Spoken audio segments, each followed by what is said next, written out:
मुंबई में पंडित धीरेन्द्र शास्त्री का बड़ा बयान, जहां धीरेन्द्र शास्त्री ने कहा है कि ये अफवाहें हैं कि मैं मुसलमानों के खिलाफ हूं।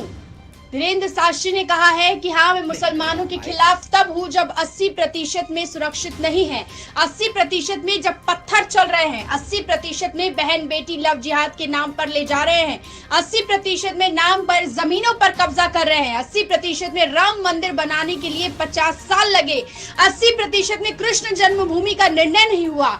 क्या खाक 80% हो, इसीलिए माला और भाला की आवश्यकता है। धीरेन्द्र शास्त्री ने ये बयान दिया है। धीरेन्द्र शास्त्री ने कहा है कि हिंदू मुसलमान के नाम पर चुनाव बहुत गलत है। हिंदू राष्ट्र जिस दिन हो जाएगा उस दिन हिंदू मुसलमान के नाम पर चुनाव होना बंद हो जाएंगे। सुनिए धीरेन्द्र शास्त्री का बयान। पॉलिटिक्स की जाती है, हिंदू राष्ट्र के बाद ये सब समान हो जाएंगे, हम सब हिंदू हो जाएंगे। सबसे पहले हम हिंदू हैं, हिंदुत्ववाद की बात होगी और इसमें फिर ना कोई बैकवर्ड होगा ना कोई फॉरवर्ड होगा।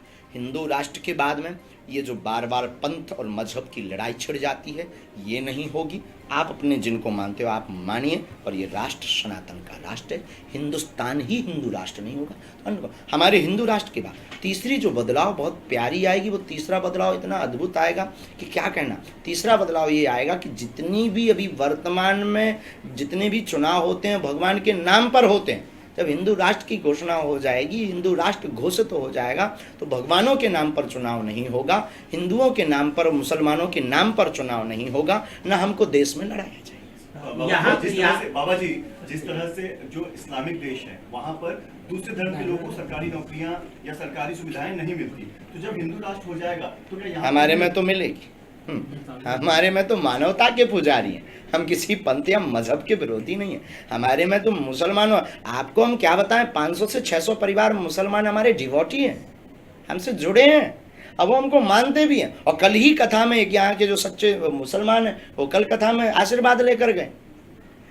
ये केवल और केवल हवा दी गई है कि हम मुसलमानों के खिलाफ हैं। अगर आपको ऐसा लगता है बाबा जी, तो आपकी कुछ भाषण मतलब जो कथावाचन में हमने सुना है कि आप कहते हैं कि हाथ में हथियार दीजिए, हमें रक्षा करनी है, तो आपको रक्षा किससे करनी हिंदू राष्ट्र में? आपको आत्मरक्षा में 142 करोड़ है, उसमें लगभग अगर हम लोग 80% है, तो इन 80% में जब सुरक्षित नहीं है, 80% में जब पत्थर घल रहे हैं, 80% में भी आपकी बहन और आपकी बेटी को लव जिहाद के नाम पर ले जा रहे हैं, 80% में भी आपकी जमीनों पर कब्जा अवैध किया जा रहा है, जो इन्होंने लैंड वाली बात की, 80% में भी आपको राम मंदिर बनाने के लिए 50 साल से ज्यादा लग गए, 80% में भी आप कृष्ण जन्मभूमि के अभी तक निर्णय नहीं करवा पाए, 80% में भी राष्ट्र में ही पालघर के संतों के ऊपर पत्थर नहीं फेंकते।